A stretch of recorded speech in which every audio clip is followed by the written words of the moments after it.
Hello, everyone. This is AndresRestart, and I am joined by Tucker Hazel from Backlog Banter. And today we're going to do something that I think is interesting. Basically, we're going to talk about we're coming from two completely different sides here.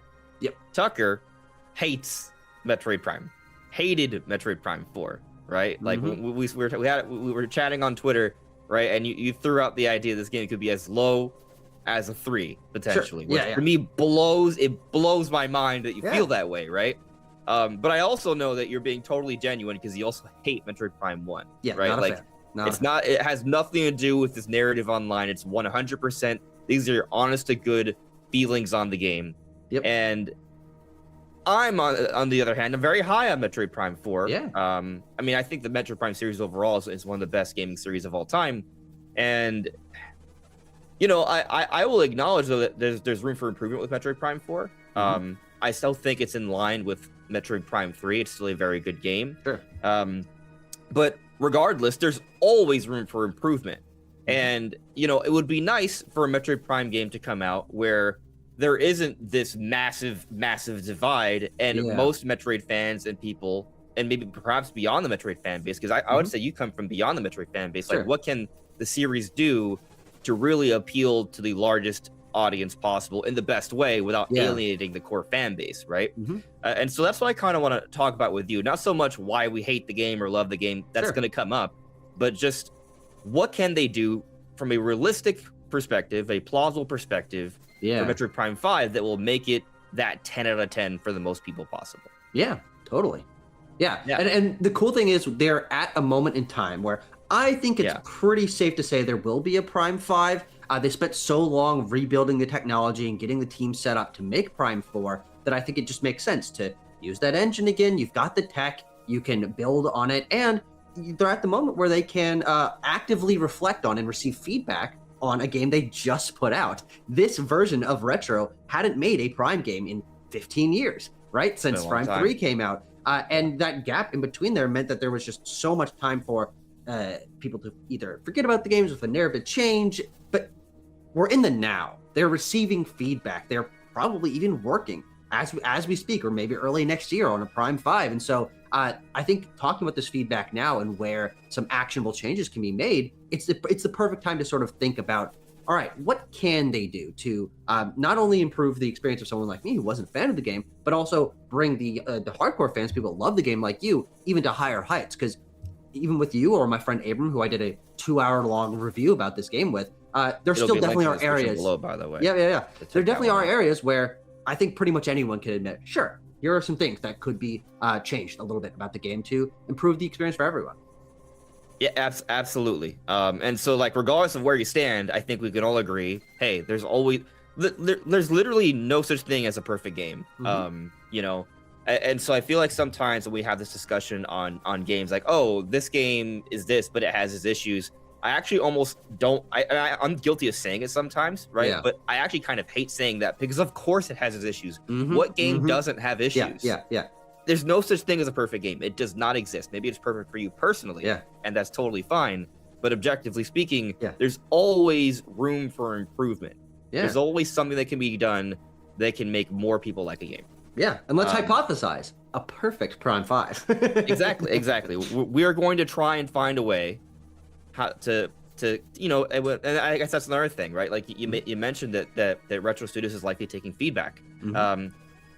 These developers listen. I mean, just the other day I saw that one of the voice actors actually retweeted one of my tweets. Like, so it just kind of goes to show that, like, they hear what we say, right? And I think about, like, just like with the Zelda team stuff, like, there's so much feedback and conversation happens about Zelda, and then I do honestly think that every generation, every time we get a new Zelda game, like I feel like, oh, it seems like they were kind of listening. Like, they're not going to, you know, drop their own ideas entirely and just do what we say. But I do think there's a little bit of a back and forth there, and so I do think the feedback is important. Which maybe share the video, maybe it gives the Retro team and Nintendo more reason to hear us out and, you know, consider some of the things we're talking about here. So I think that's important. But anyways, let's just kind of start diving into it, right? I know there's a variety of issues, with Metroid Prime 4. Yeah. Maybe let's just tackle one that you know is like the biggest issue for you, and we'll start talking about how that can maybe be fixed. Yeah. Well, here's actually one question, because we actually didn't go over this before we recorded. How spoilerly are we about to get in this discussion? Okay. Great. We both finished point. the game. Great point. I didn't even think about that. Yeah, that's important. So I do want to get to spoilers here, but how about we save spoilers for the second half? Sure. And once we're going to get into spoilers, we'll provide that warning. So for those who haven't played through the entire game yet, you have your opportunity to kind of click off and then come back later. Good. Yeah. So non-spoiler stuff first, and then we'll get to spoiler stuff. Sure. Yeah, I think a good place to start is one of the big selling points of this game. One of the things that is its biggest new idea is Viola, is vehicles, and the desert in this game, which I think we can pretty safely assume won't be in the next game. But I think it's pretty safe to assume they might build on some of these ideas. The idea of riding around vehicles, going around a little bit of a larger area, and I like that idea. I'm a big fan of Halo Infinite, a game that sort of added a semi-open world to the Halo series. Sure. And I really do think that's an area that is good at concept, but not quite fully executed, I think, in Prime 4 Beyond. And I think that, for me, a wider variety of exploration in the hub area would be a great place to start. I think Soul Valley is an interesting idea, and I like riding around on Viola, but the amount of activities to do there is rather limited. And when they do start to appear in the later part of the game, when you have to start going around to these little shrine areas, it feels a little bit like halfway, right? There's a little bit there, but it's not too much. You go into them, it takes just a couple minutes. I think a little bit wider variety in exploration of the hub world would make, I think, it feel more Metroid-y, frankly. I love the density of a Metroid game. I love wanting to look in every nook and cranny, but the open world, Soul Valley in Prime 4, does not inspire you to want to look in every nook and cranny, because there's not a lot to find in it. And so I think more to do, more to find, and a little bit more dense of an exploration for the hub area would be a really good step forward that I think everyone would kind of be like, yeah, that would really help. Yeah, I see where you're coming from there. So this is one of those things where it's great that I think we're on just opposite sides, because I'm one of the few people who actually really, really enjoys the desert. I think it's really good.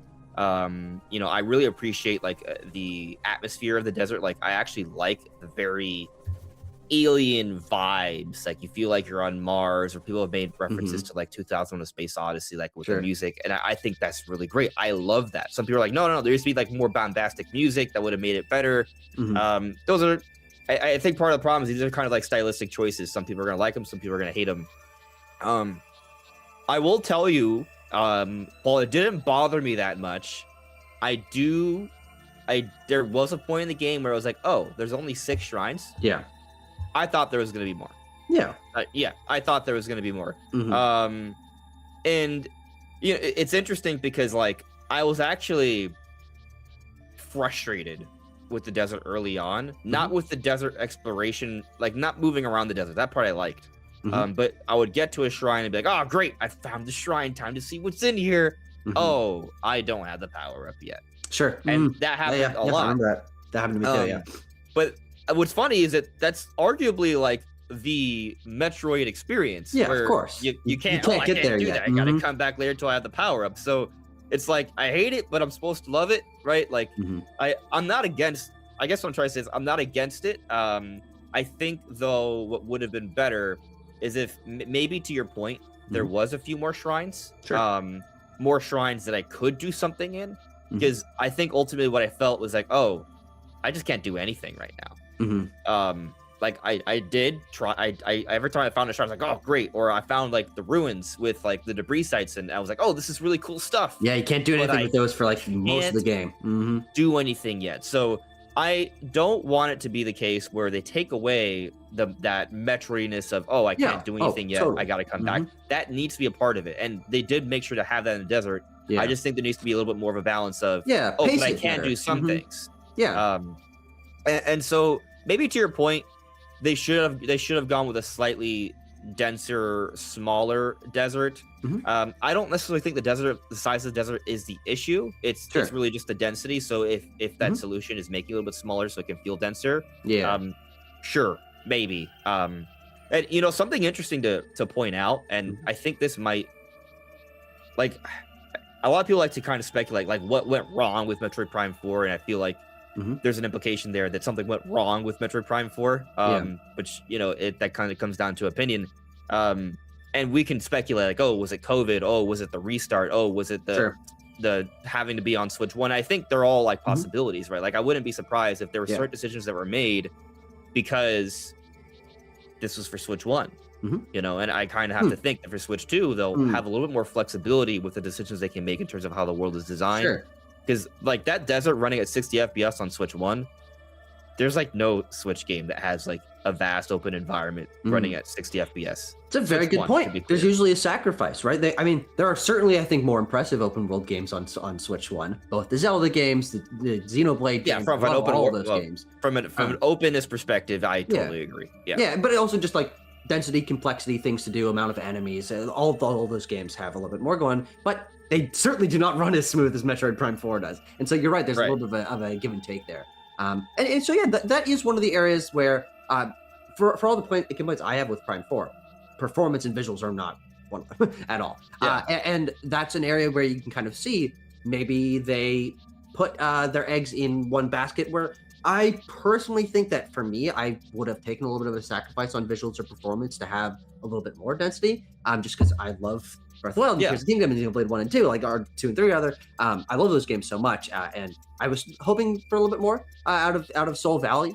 But I think it's interesting you say that, though, right? Because it sounds like you're saying you would have been okay with the desert actually looking worse if it meant there could be more in it.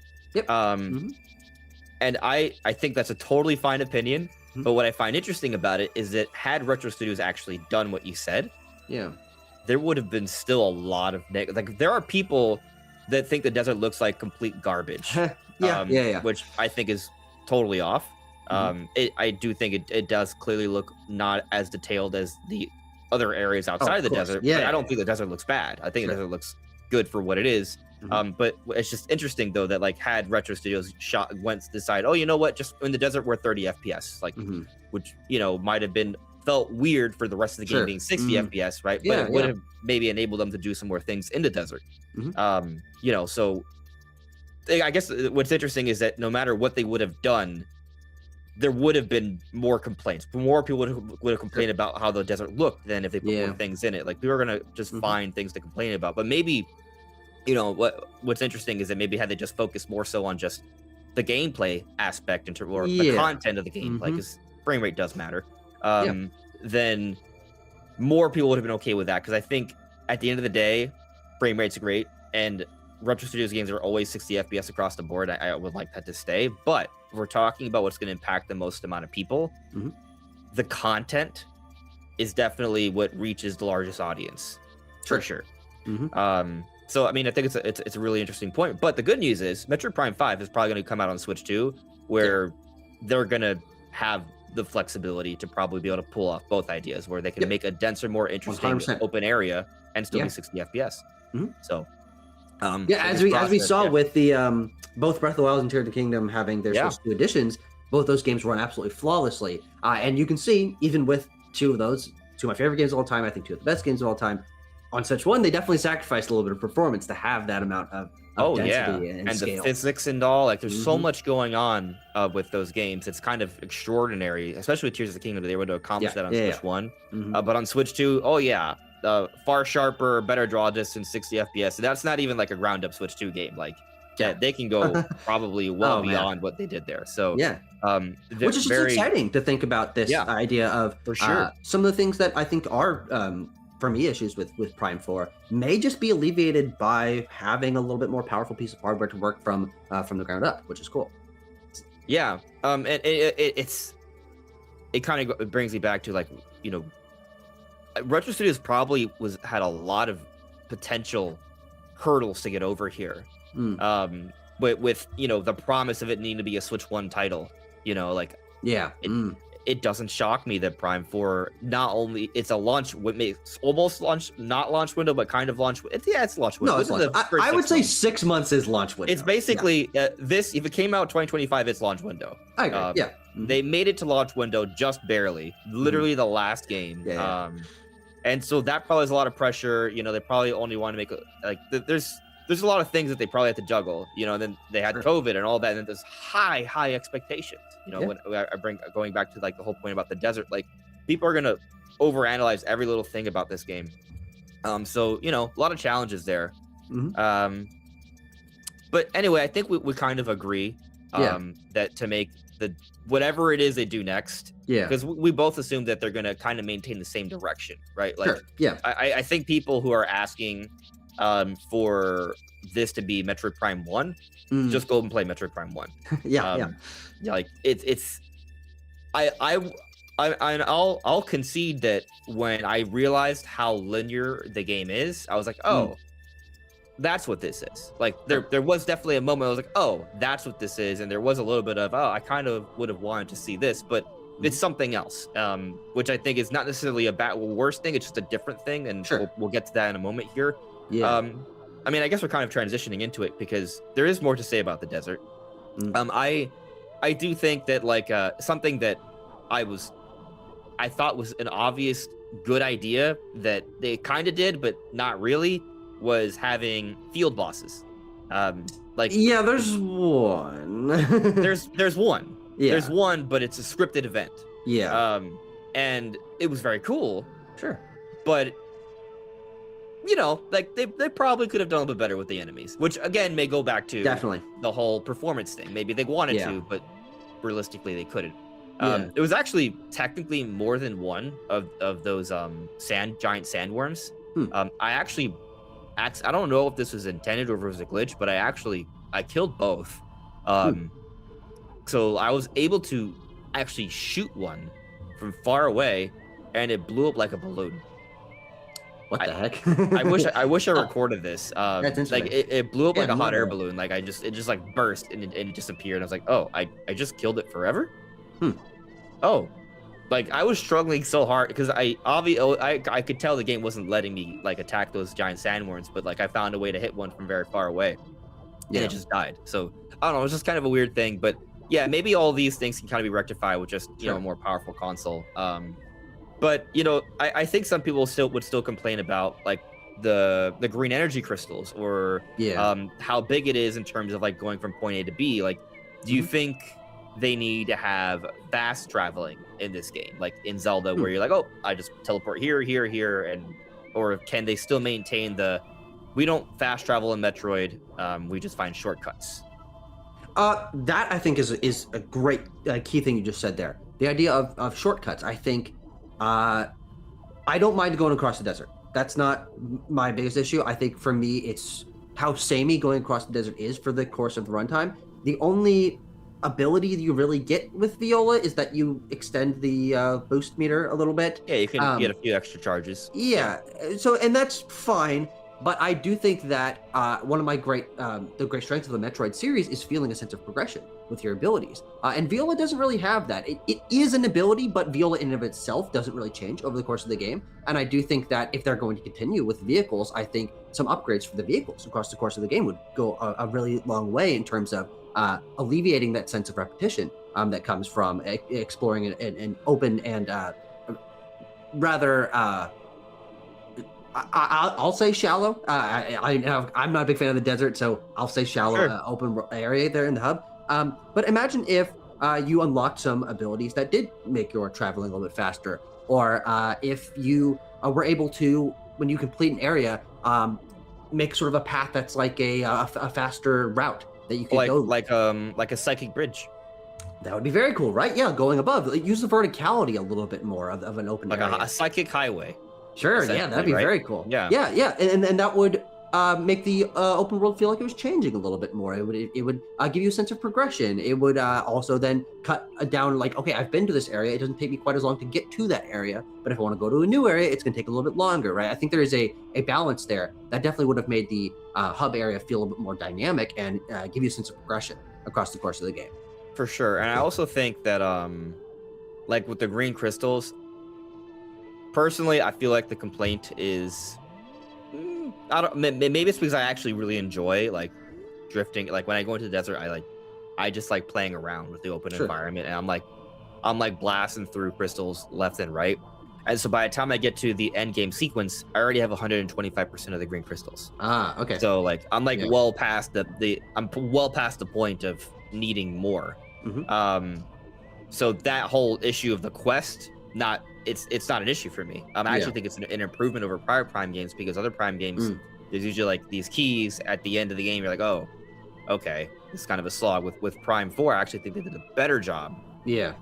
With the green crystals, because I think a lot of people might just accidentally have all of them by the time they get to that point in the game. I mean, I will say, I think that is certainly possible, but one of the biggest complaints with this game, and it certainly is one for me as well, is that the green crystals are a hampering point, a big sticking point for a lot of people with the game. And so I think there are two ways you can improve on that aren't crazy. And I think it actually tie into what we were just talking about. I think number one, if the progression for the green crystals is a little bit more meaningful, I think that would really entice people to go for it. The upgrades that you get from the green crystals are fine. A little bit extra boost meter. You get there's an extra suit at the end. You get like a scanner to find the crystals. Your attacks get stronger, which is the beam upgrade is like the best thing. It is the best thing, but also then it's like it's not crazy. And so I think that if there was better rewards for collecting the open world collectibles, I think I definitely would have wanted to go more for it. But I remember maybe the game should have made an indication that there would be upgrades. It's a surprise. And well, if you check the map menu, eventually it will tell you, hey, you should go deposit your crystals. There is definitely, and I'm a Prime 4 defender, and like I said, I think this game is still very good, but there is definitely a problem with how advice is given in this game. It feels inconsistent. There are times 100%. where the game lets you figure things out, which is very like classic 80s 90s kind of hard video gamey style, but then there's also like ultra hand-holdy to the point where it's annoying at the same time, and you can't turn it off. You can turn off voice acting, but like there's a little bit too much. Like I think there are certainly several rooms for improvement here. I think, to your point, there should have been some kind of indicator that there are going to be rewards for the green crystals. Maybe like in that conversation with Chatoyant Valoon, when you're first introduced to the green crystals, he says, hey, something like, as you progress, this will help your body better assimilate to your psychic abilities, and you will be able to do more. Something that hints that you're going to get powered up. And then maybe Miles' occasion is like, hey, Samus, maybe you should deposit some of those crystals that you might be able to upgrade yourself. Like that, I think, would have been actually a good way to kind of make people think, oh yeah, there's rewards. Let me go do that, because I do think there's a lot of people who just didn't deposit the crystals until they literally had to, or didn't collect them. Right. And then even without changing just like the ratio of things or the power-ups, like just like adding communication, that communication in a effective way that's not annoying, because that can totally be done, would have made a big difference. Because like I play the game knowing there was power-ups, and so like it didn't bother me at all. It was fun. That said, I still also kind of see room for improvement still. I think there's something they can tweak about the green crystals that would make it better. I totally agree with you. Either one, maybe not have it be a finite amount, because as you get more, they start to run out. There's a finite amount of, I don't know if people realize this, that there's a finite amount, so you actually have to, as you get them, there's less and less. And so maybe just make them unlimited, and so there's that. Now I guess the whole point of 100%ing it, there's like, I don't even think there's a reward for getting 200% green crystals. It's just like, hey, the game says you got 100% of all the crystals in the world. I don't know if there's even a reward for that, because you need 100% scans and item collection, which that's not related to get like the big surprise cutscene. So something like that, maybe just decreasing the amount a little bit. That's a possibility. Or maybe something more interesting would have been like, hey, every time you hit the green crystals, it recharges your boost meter, so you can just boost again. Yeah, I always was thinking that that's what it kind of was. There are like the little fruits that you can run into that'll there are recharge. Those I'm like, I also could use more of those, right? At a certain point, and maybe that's the thing, right? Talking about the progression of the world, maybe more of those kind of boost energy fruits grow in the areas that you've already completed, so that you just are going through them faster, so you can boost a little bit more. That would be a way to solve some of our issues. Hitbox adjustment, I think, actually would be a great way. Viola's hitboxes. The hitboxes are, I'm actually say they're extremely accurate. They're so accurate that if there's a small little green crystal you don't hit, it's a small little green crystal that you didn't hit. And so I think then you gotta like back up and then like aim for it, and then sometimes you aren't going fast enough to even break it, so you like bump it, you're like, God dang it. and so like that stuff kind of impacts the flow. Right. And so like if they just made the hitboxes a lot more forgiving, you're just blitzing through the green crystals. Like you find one patch and you burst it, and that's what it is. And so like if you do all the, like, you don't even have to change the ratio actually then. If every time you hit a green crystal you just break it, and it maybe adds a little bit more to your charge. Both those things all of a sudden make it a lot faster to just kind of blitz through the desert, a lot more fun. And if they tell people, hey, there are rewards, that will help some people. Like, even if they don't make the rewards better, like assuming they are as they are, it would have been better. And so going into Metroid Prime 5, I think, they should just maybe... I think what's interesting is that they put the desert in there likely to appeal to a larger audience. And there are things about it that are very ruthless that don't appeal to a larger audience. So there's a little bit of inconsistency there. So I think whatever they choose, it should be a little bit more forgiving, and they should really be thinking about the flow of things. And it's actually, the more I think about it, I something about the desert that I don't know if too many people like really consider is that in some ways it is actually an improvement, and this may sound like heresy to some people, but over Prime 1, in the sense that in Metroid Prime 1, backtracking is kind of a total pain. For like, I think Metroid Prime 1 is great, but like you look at it from a modern context, the idea of just having to like walk all the way to the other side of the world, you have to cut through one other area or another where there's nothing new to get to the next point. That's a very old style, and I think the desert was an attempt to modernize the style. And so, I mean, as we talked about, like coming up with some shortcuts, improving the flow of the green crystal collection, those things would make the desert experience better. I do think some interconnection would have also made it a little bit more interesting too. I like agree. If each of the areas maybe had like a subway or something, like That'd be like cool. the ice belt connecting to Flare Pool from a story perspective makes total sense. Like, but really other way around, maybe, right? Flare Pool connecting to ice belt, so that once you've gone to Flare Pool, you can easily go back. That kind of thing. I would love that. And so like just a couple like subways underground, just to improve the interconnectivity. These are all subtle things that wouldn't have taken that much extra work to do. So for sure. But is there anything else about, like, because obviously they're not going to do a desert, but if they can they carry these philosophies into whatever they do next, be it an ocean, space, or whatever, like, do you think that would be good to great? I think, because again, I like the idea of Soul Valley. I like the idea of having a hub world. I like the idea of the little shrines and having collectibles. I love that in lots of games. I think the only other change I would make is if they have this idea of a hub world and there is a point that you're returning to, of a base of some kind, which in this game it's the USGF soldiers set up in Fury Green.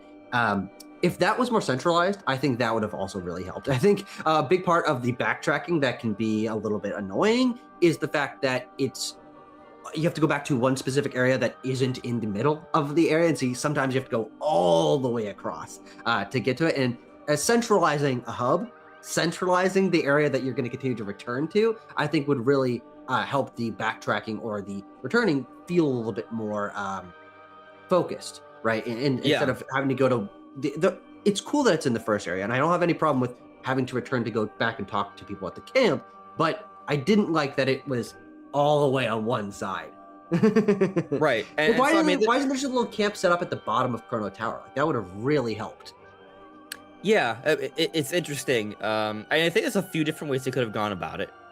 One, they could have put Chrono Tower where Fury Green is, and Fury Green could be where Chrono Tower is, and then all of a sudden it is centralized. Of course, yes, I agree. Right.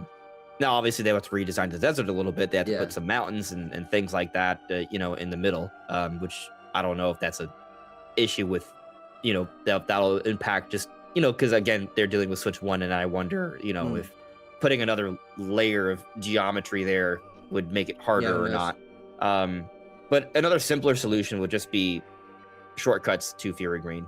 Of course, yeah. Like what if there is like a psychic highway, or how like in Ice Belt they have there is one big snowy expanse, and you can get into a morph ball launcher, and that launches you across. Now Soul Valley is way bigger, so again that could be just an issue of hardware of being able to launch the morph ball that far without causing loading issues. Sure. Again, but if we have Switch 2, far less of a potential issue. Yeah. But some sort of shortcut system. There's several ways they can do it to get to Fury Green. Even if you don't it could be something as simple as, you can teleport back to Fury Green. But maybe they don't want to necessarily do that, because that does probably speed up the game too much, and then all of a sudden the game is not that long, and clearly they do pad their game somewhat. Sure. Yeah. I think that the point is, though, if you're gonna pad your game, I think you should pad your game in a way that makes it fun, right? So, or at least more engaging. I think a lot of these elements that we're talking about, for me, and again, I am not a fan of Prime 4, but even in these areas where I think there's a little bit more of middle ground, it's elements where I feel like the game play is just not as engaging as other sections of the game. There are these elements where I get the idea of downtime, I get the idea of space, of ambiance, of atmosphere. I'm not against any of those elements, but what I'm doing in some of these moments that we are saying could be improved is less engaging on a mechanical level, and that really made those down points for me while playing the game. Yeah, something I'll say that I want them to change is how I actually think Miles is great. I think the Federation Troopers are actually, for the most part, great, despite what the narrative online suggests. Yeah, however, that is not one of my issues with the game. Yeah. What I will say, though, Miles talks too much in terms of offering advice, especially in the desert. That actually weakens the desert experience for me. The one complaint I do really have about the desert is that every time I go in, he's like, "Hey, did you check out where you got to go next?" And then I have to click on the map to get that open map screen, and then I have to wait for and even though they've told me to go there multiple times already, that's got to go. Yeah, I think honestly, they should just make it apparent, hey, press this button in the map screen, to get advice from Miles. Yeah, a comms button. Exactly. And there is a comms button when you press the map, right? But I maybe, what they can do is, if they want to offer like a consistent cue that you can get feedback, don't have Miles talk. Just have like a little prompt at the bottom left. It's like, hey, it comes in for a few seconds. Sure. You can get feedback from Miles, right? And so it's just a reminder to check your map screen, press X to hit the comms. Something subtle like that. That's not, intrusive to your experience, invasive. It's just they let you be lost. And I think that's one issue that Prime 4 has, is that they don't let you get lost enough. Yeah. Because technically every Metroid game is linear. There is some sequence breaking. Technically, Prime 4 also has some sequence breaking, by the way. But it is a more obvious linear experience, and I think what they need to do is let you get lost a little bit more. Yeah, well, that's one of the weirdest parts about Metroid Prime 4. It's one line that if they removed it, I think a lot of people would be able to understand the game on its level a little bit more. And it's when you enter Soul Valley for the first time, and Miles says, "Hey, go wherever you want." Bull pucky. That is simply not true. There is if you go to most of the areas, they won't let you get in. You have to go to Vault Forge second after Fury Green, and that's fine. But don't have Miles tell me I can go to any of these places, because that is not true. And I think that if the game posits a little bit more openness than the design actually allows for, and I think that probably gave a lot of people a little bit of frustration at the beginning of like, ooh, volcano over there. I want to go see what's up in the volcano. And then you show up at the volcano and you can't. I mean, you can go a little bit into the flare pool, but not enough for like you get stopped very quickly. And you can't get into the ice area at all. There definitely is that element of the game where I think maybe people thought that it would be a little bit more non-linear, and because the game kind of tries to tell you that it is, but then in reality, the experience is definitely not that. Yeah, and I think what they could do as one, just be more ambiguous. Like, hey, find out where you got to go next. There's several key points of interest. Maybe just figure it out, right? And then if you're having some trouble, I'll be looking into some things. Give me a call. I'll let you know what I think. And that's all the advice you need to say. And then if you want more advice, you can ask. Say, hey, maybe check out the volcano and see what's going on over there, right? Like, they could do that. And to your point about like these areas like you go to and you can't do anything, it might be a little smart to offer like a little reward, a potential reward if you go to an area that's still blocked off. Like, let's say I go to the Great Mines, and I can't do anything there yet, but maybe there is a missile expansion that I can get to. Like, oh, that you could, like, there's some minor power-ups you can get, or items you can collect that at least if you go there too early, there's something that you can enjoy or collect when you're there. Sure. And I actually think there is a little bit of that. Like, I know I got some missiles and stuff at Great Mines, before I actually got to go into Great Mines. And so I think there's a little bit of that, but maybe they could put a little bit more, because it also kind of depends how far you are into the game. Because if you have the grapple beam, you can do some of it. You can't do all of it. If you don't have anything, then you can't do anything. Yeah. So I think little things like that could just kind of help the overall flow. Yeah. For sure.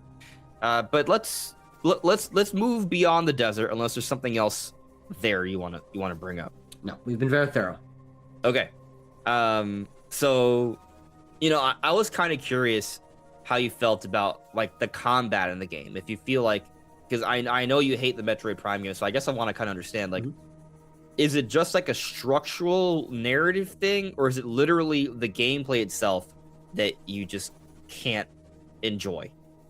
Unfortunately, I think for me it's both. I think that my biggest issue with the combat is the normal plasma beam, just your normal shooting. It operates in two modes, which is a shot or charge shot. Sure. And the normal shot, I don't think feels very impactful at all. It really feels like it does no damage. I feel like little wet blueberries being shot at the enemies. Like, it doesn't feel satisfying to shoot something to me. Whether that's something about the feedback, whether that's something about like the audio design, or just the amount of damage that the enemies don't really react when they're getting shot by the basic shots. I'm really not a fan of the simple shots in this game. And then also one of the weirder parts of Metroid Prime 4, I'm like, I can't understand why you chose this, is that when you go to charge a shot, it shoots a couple normal shots before you charge a shot. And I'm like, yes, I want to charge my shot. I want to charge my shot. Don't shoot normal. Just charge the shot. So I'm glad you brought that up, because that's actually a change they made starting with Metroid Prime Remastered, where when you press the shot button, they add a little bit of rapid fire. Yeah. And I think this is actually done to maybe appease people like you who don't like the current weapon system. Because before, it's just every time you tap, like if you want to shoot rapid fire, you have to be doing the rapid fire. They added like a triple burst every time you press it, to make rapid fire easier for people to do. Sure. And so that's a little bit easier. Yeah, so they did that, which I thought was a good thing. But I will also say, like, I think they could. I'm still totally okay with them changing things even more so. Like, there's two shoot buttons. There's the A button, and then there's the trigger, ZR. Yeah.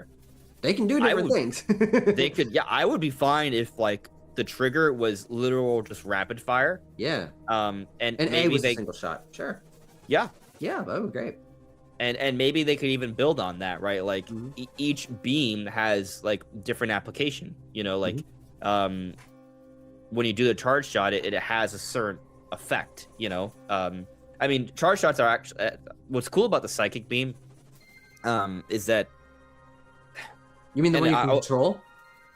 No, the psychic beam is just your beam weapon. Oh, okay, yeah. Well, that's right. Well, because they just slapped the word psychic on everything in this game. When I was listening to your review discussion, right? Like I saw that you didn't like the power ups, but I kind of really appreciated the psychic powers, right? Maybe it's because I know the Metroid series so well, the Prime series specifically, that I noticed like the subtle changes for each one. I was actually very curious. Okay, how is this subtly different with the psychic powers, right? Yeah. And so like the psychic beam, which is the psychic version of the normal power beam, right, that you start in the game, there's an interesting difference where we do the charge shot, it actually has splash damage. So if you do a charge shot against a space pirate on Tanamar in the beginning, like the first 10 minutes of the game, it'll hit just one, right?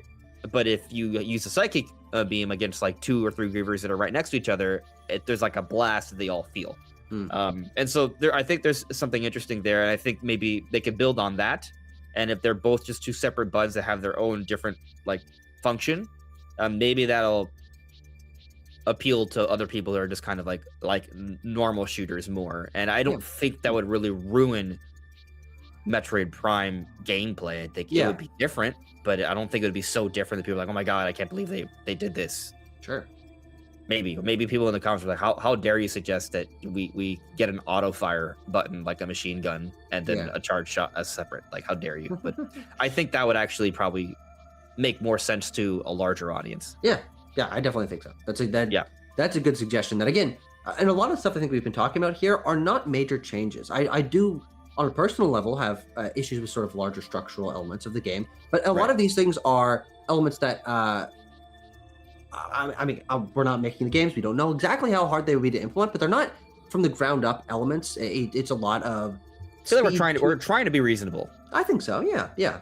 And certainly when they're making a new game, these are things that are very reasonable to be thinking about from the beginning of the design, rather than trying to implement years into the design process of the game. But let's talk about should we now tackle, I guess, spoiler territory here? Sure. Yeah. At this point, I think, it's already been a fairly long discussion. So, at this point, just be aware we may spoil something. So it may not be immediate, but it can just happen. So this is your warning. So with that said, what other issues do you have about the game?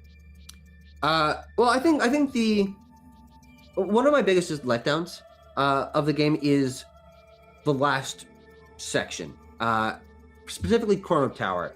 I love Chrono Tower visually. I think that it's a really impressive architecture. Agreed. I love the vibes, Beautiful. the like, just like white and purple going up to infinity. It's like, oh my god! Like, to me, that's the most awe-inspiring location in the game. I really love it.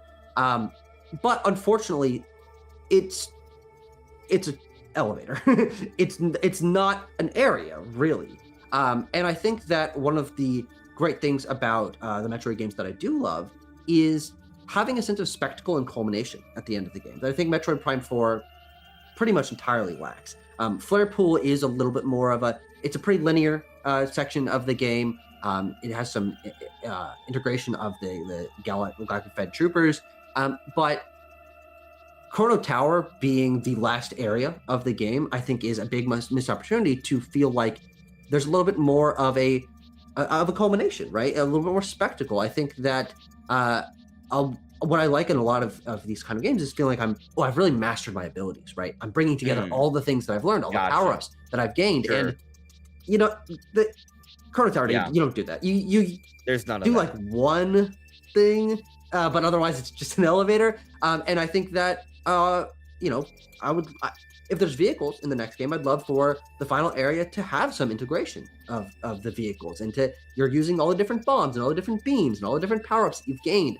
I think the fact that Chrono Tower totally lacks that is a very big missed opportunity to feel like, ooh, this is the end of the game. This could not be done at any other point in the game because I have all these abilities. I have all the upgrades. I've got all my friends around me. Chrono Tower is a pretty, I think, simple way to end the game in a way that really did not leave a particularly good taste in my mouth.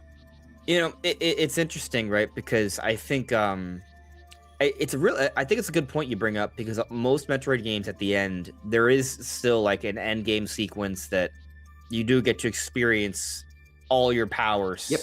And test your skill.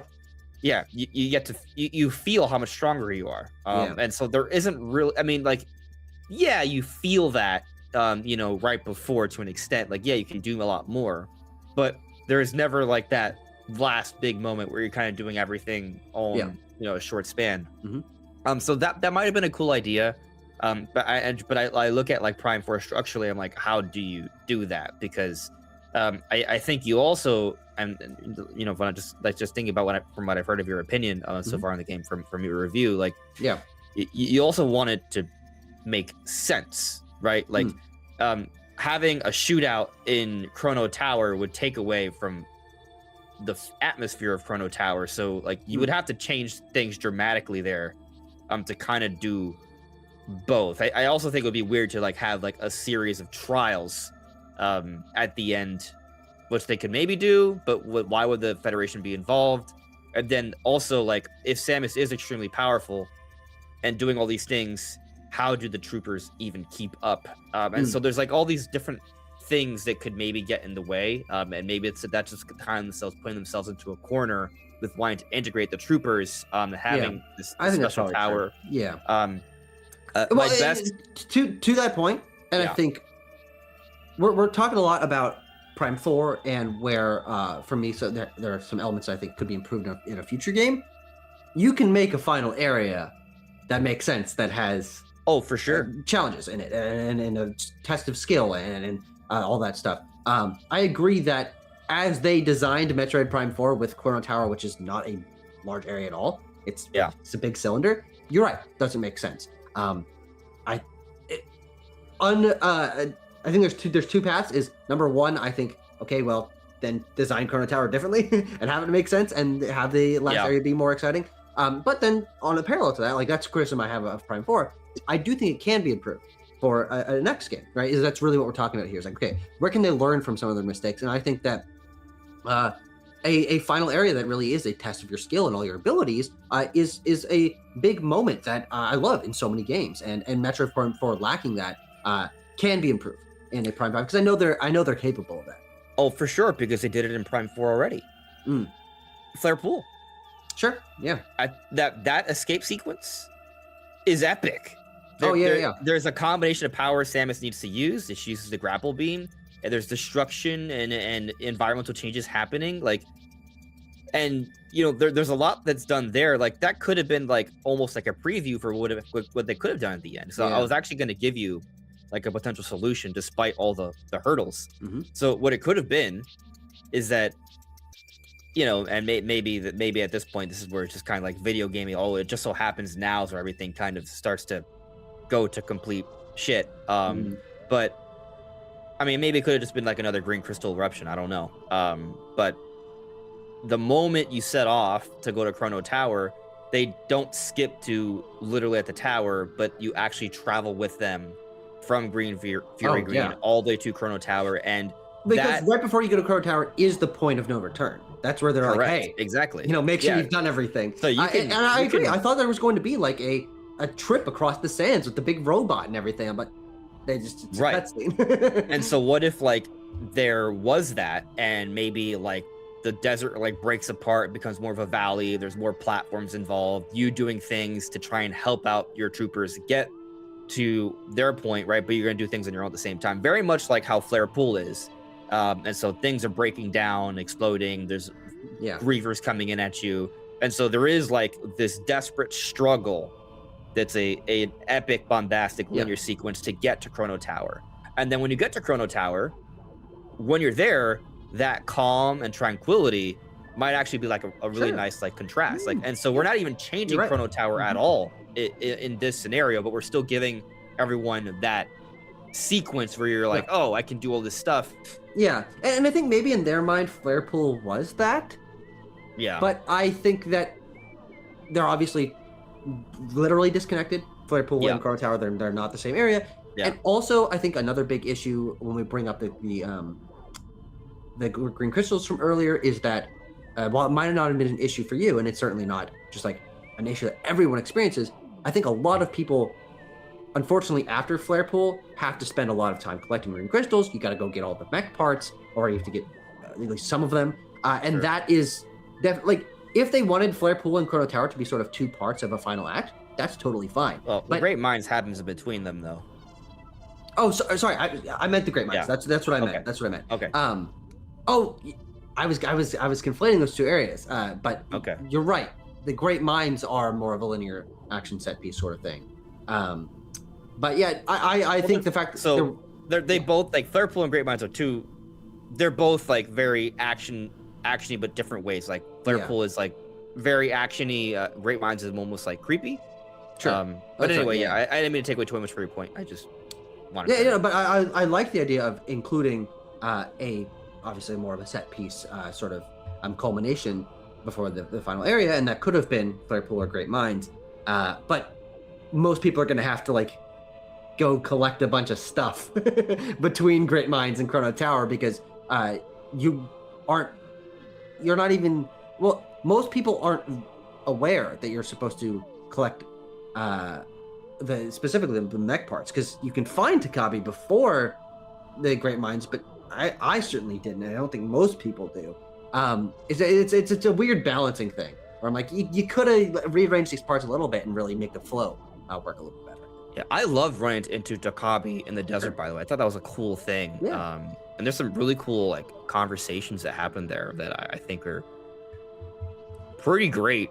Like very kind of remind me a little bit of like I mean, like when I played some of the Soulsborne games, like there are sometimes you run into a character and they have some sort of conversation. And the cool thing about Prime is that it's voice acted. And you know, you get some interesting characterization of Samus in a couple of them, which I think is cool. So I actually didn't dislike the troopers, and I know you said you didn't dislike them either. No. But I know a lot of people did. Yeah. And so, and I kind of already had this in mind when I was listening to your conversation about their. I agree. It's not necessarily them that are the issue, but there is maybe more that can be done with how the story is told. Sure. And honestly, I think the easiest, most obvious improvement is let Samus talk. Not a lot. No. Sparingly, but those sparing moments can make a big difference. Absolutely. Yeah. I think that's. I think this is a good sort of thing to end on, because this also might be, in terms of what we've talked about so far, the most controversial change that specifically I would posit, and it seems like you might agree, is that Samus, I feel like her being a totally silent protagonist is a missed opportunity to have you connect to the world a little bit more. Samus is an interesting character. She's gone through a lot of different things. She has this Chozo past. I'm interested in her conceptually. I like her as a bounty hunter. She's a badass. These are very cool things.